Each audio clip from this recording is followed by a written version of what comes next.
D boss ಅವರ 25ನೇ ವರ್ಷ cinema ಇಂಡಸ್ಟ್ರಿಗೆ. ಅವ್ರು ಅಂತ ಇರ್ತಾರೆ, ನಾನು ವಯಸ್ಸಾಯ್ತು ಅಂತ. ಸರ್ ನಿಮ್ಗೆ 25 ವರ್ಷ ಅಷ್ಟೇ ಸರ್ ಆಗಿರೋದು. ಸೊ ಅವ್ರು ಇವತ್ತು 25 ವರ್ಷ ದೊಡ್ಡ ಬೆಳೆದು ನಿಂತು ದೊಡ್ಡ ಆಲದ ಮರ ಆಗಿದ್ದಾರೆ. ಆ ಆಲದ ಮರದ ಕೆಳಗಡೆ ನಾವೆಲ್ಲ ಇದ್ದೀವಿ, ಒಂದು ಸಣ್ಣ ಗಿಡವಾಗಿ. ಆ ಗಿಡ ಬೆಳೆಸ್ದವರು ಅವರೇನೆ. ಅವ್ರ ಋಣ ತೀರ್ಸೋಕ್ಕಾಗಲ್ಲ. ಆ ಋಣ ತೀರ್ಸೋಕ್ಕಾಗಲ್ಲ ಅಂದ ಒಂದು ಮಾತಂತಾರೆ ಅವರು, ಹೀರೋ ಋಣ ಗಿಣ ಅಂತ ಏನೂ ಇಲ್ಲ, ಹಂಗೇನಾದರೂ ಇದ್ದರೆ ನಾಳೆ ದಿನ ನೀವು ಚೆನ್ನಾಗಾದರೆ ಎಲ್ಲ ಚೆನ್ನಾಗಿ ಆಗ್ತೀರಾ, ಚೆನ್ನಾಗಾದಾಗ ಒಂದು 4 ಜನಕ್ಕೆ ಹೆಲ್ಪ್ ಮಾಡಿ, ಆ ಹೆಲ್ಪ್ ಮಾಡ್ತೀರಲ್ಲ ಅವಾಗ ನಮ್ಗೆ ಋಣ ತೀರಿಸ್ದಂಗೆ ಅಂತ ಒಂದು ದೊಡ್ಡ ಮಾತು ಓಡಾಡ್ತಾರೆ. ಅಂಥ ಒಂದು ದೊಡ್ಡ ಗುಣ. ನಾನು ಹೇಳೋದಿಷ್ಟೇ, ಅವರು ನಿಮಗೆಲ್ಲ ಒಂದು ಮಾತಂದಿದ್ದಾರೆ, ನನ್ನ ಚರ್ಮ ಸುಲಿದು ನೀವು ಚಪ್ಪಲಿ ಮಾಡಿಕೊಂಡ್ರು ಕೂಡ ನಿಮ್ಮ ಋಣ ತೀರ್ಸೋಕ್ಕಾಗಲ್ಲ ಅಂತ.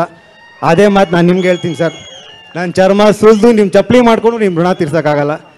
Always love you sir. Thank you so much. ನಮ್ಮೆಲ್ಲರಿಗೂ ಈ ಒಂದು ಆಲದ ಮರಾಗಿ ನಿಂತಿದ್ದೀರಾ.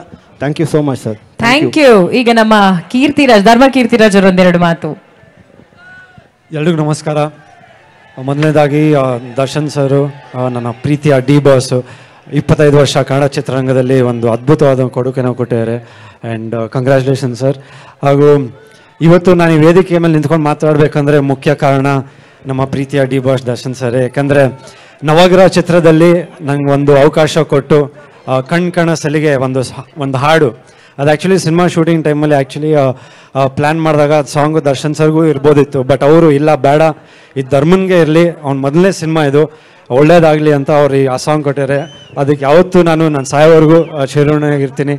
Thank you sir, thank you. And ತುಂಬ ಪ್ರೀತಿಯಿಂದ ಪ್ರತಿ ಸಲಿನೂ ಅವ್ರು ಮೀಟ್ ಮಾಡಿದಾಗ, ಪ್ರತಿ ಸಲಿನೂ ಅವ್ರ ಜೊತೆಗಿದ್ದಾಗ ತುಂಬ ಕಲಿಯೋದಿದೆ. ಯಾಕಂದರೆ ನಮ್ಮಂತ ಎಲ್ಲರಿಗೂ ಒಬ್ಬರೇ ಅಲ್ಲ, ಎಲ್ಲರೂ ಚೆನ್ನಾಗಿರ್ಬೇಕಂತ ಒಂದು ಮನಸ್ಸು ಅವ್ರಿಗಿದೆ. ಅದು ನಾವು ಯಾವತ್ತೂ ನಾವು hats off to you sir. Thank you ಅಣ್ಣ. Thank you.